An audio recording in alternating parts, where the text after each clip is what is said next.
ግልጽ ነው። የክርስቶስ ምጽአት አማኙን ማህበረሰብ ለሁለት የሚከፍል ነው። ከዛስ ጥቅስ ማቴዎስ 7 እና 13 እሺ እንስማ። ምዕራፍ 24 ቁጥር 36 ተመልከቱ።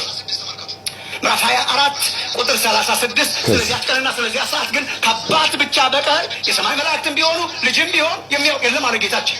እንዴት ይሆናል? የኖህ ዘመን እንደነበረው የሰው ልጅ መምጣት እንዲሁ ይሆናል። በዚያች ወራት ከጥፋት ውሃ በፊት ኖህ ወደ መርከብ እስከገባባት ቀን ድረስ ሲበሉና ሲጠጡ ሲያገቡና አቤት መስማ የኛ ዘመን ይመስላል። ድግስ በድግስ ማለት ነው እንደነበሩ የጥፋት ውሃ መጥቶ ሁሉን እስከወሰደ ድረስ እንዳላወቁ የሰው ልጅ መምጣት ደግሞ እንዲሁ ይሆናል። በዚያን ጊዜ ተመልከቱ።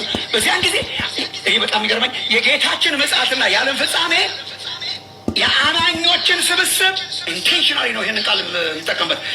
ዓለምን አይደለም፣ ዓለምን ተውት። የአማኞችን ስብስብ ራሱ ከሁለት የሚከፍል ነው። ልስን ወንድሞች፣ እናቶች፣ የተሰባሰብነው ስብስቦች ራሱ ከሁለት እንከፈላለን እንጂ ከዚህ በላይ ምን ፈለክ? ይሄን የምናገረው ኢንቴንሽናሊ ነው ብሎ ነው። የአማኞችን ስብስብ ከሁለት ይከፈላል፣ የተሰባሰብነውን ስብስብ ከሁለት ይከፍለናል።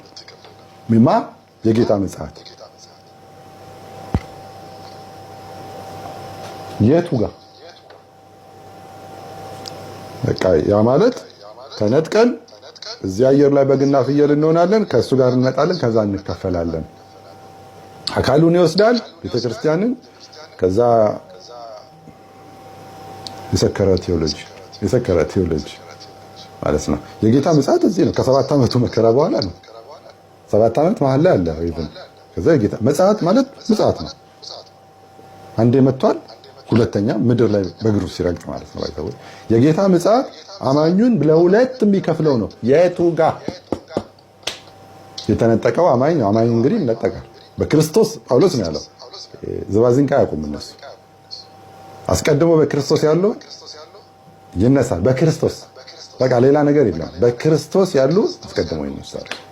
እኛ ሕያዋን ሆነን የምንቀር ይሄንን የሚናገረው ለቆሮንቶስ ነው። ለቆሮንቶስ ቸርች በጣም የተመታ ቸርች፣ በጣም የሚገርሙ ሰዎች ያሉበት ቸርች። ለጌታ እራት የሚቀርበውን ወይን ለግተው የሚሰክሩ ሰዎች፣ አንዱ ይሰክራል፣ አንዱ ይጠማል። ምርጥ ምግብ አምጥተው ለጌታ እራት ጊዜ ይበላሉ። እዛ ደግሞ ደሃዎቹ ደግሞ እነሱን ደግሞ ያሳፍራሉ። ምንም ያሌላቸው ታሳፍራላችሁን የሚባሉ፣ በአጭር ቃል በእናንተ መካከል ዝሙት እንዳለ ይወራል የሚባሉ፣ የአባቱ ሚስት ያገባ አለ የሚባሉ፣ በቃ በጣም ብዙ ችግር ያለባቸው ቸርቾች ናቸው። ግን እነሱን ነው እኛ ሕያዋን ሆነን መነቀር እንሄዳለን የሚለው። አካሉ ናቸው። ምንም ማድረግ አይቻልም። የክርስቶስ አካሉ ስለሆኑ ክርስቶስ አካሉን ይወስዳል። ኦኬ እንደዛ ነውና ሐዋርያቱ እንደዛ ነው ያስተማሩት። እና እንሄዳለን። ከሄድን በኋላ የቱ ጋር ነው የምንከፈለው ታዲያ? በቃ አለቀ። ቴዎሎጂያችሁን አስተካክሉ። ያልተጠና ቴዎሎጂ ነውና ነገ ምን ይባላል ምናምን ነገር ያሌለበት ቴዎሎጂ፣ ትንሽ ቁጭ ያልተባለበት አስተምሮ ማለት ነው። ብሎ ብቻ ይከፍለናል። አማኝም ማስፈራራት ይከፍለናል። እና ይሄ እኮ ወንጌልም አይደለም ትምህርትም አይደለም፣ መጽሐፍ ቅዱሳዊ ነው። ምንም ከምኑም አይገናኝም ማለት ነው። ስለዚህ ለምንድን ነው የሚከፍለን? ደግሞ በጣም እኮ የሚያስቀው ደግሞ ይሄ ነው። ለምን እንደሚከፍለን አሰብነው። ስብስቦች ራሱ ከሁለት እንከፈላለን። በቃ አማኝ ኤግዛክትሊ ለምን አስመሳይ አማኝ አለ? የታገኘ ነው ማለት ነው። ጌታ ለምንድን ነው የምንከፈለው? አስመሳይ አማኝ አለ። የታገኘ ነው ማቴዎስ 7 ጌታ ሆይ የሚል አስመሳይ አማኝ የሚባል እኮ የለም። ግን ባይ ፍሬንድ አስመሳይ አማኝ የለም። በሌላ ነገር ላይ አማኝ ብለህ አስመሳይ ልትል እኮ አትችልም። ሲጀመር እንደው አሁን እኮ በቃ ጨርስ ኬዝ ክሎዝ እኮ። አሁን እኮ ከዚህ በኋላ እኮ ማስተማርም አያስፈልገኝም። ተነጠቀን አንከፈልም፣ ከጌታ ጋር መጣው አለቀ። አሁን ግን የነሱ ቴዎሎጂ ውስጥ እንግባና እሱንም ራሱ ማስተካከል ስላለብን ማለት ነው። እንደዚህ የሚመስላቸው ሰዎች ስላሉ እንዲህ ሲሰሙ ማለት ነው። በቃ አሁን ይሄ ቁልፍ ነው። ከተነጠቀች በኋላ የቱ ጋር እንደሚከፍለን ያሳየናል። ከ1000 ዓመት በፊት እኮ ቤተክርስቲያን ተነጠቀች አለን።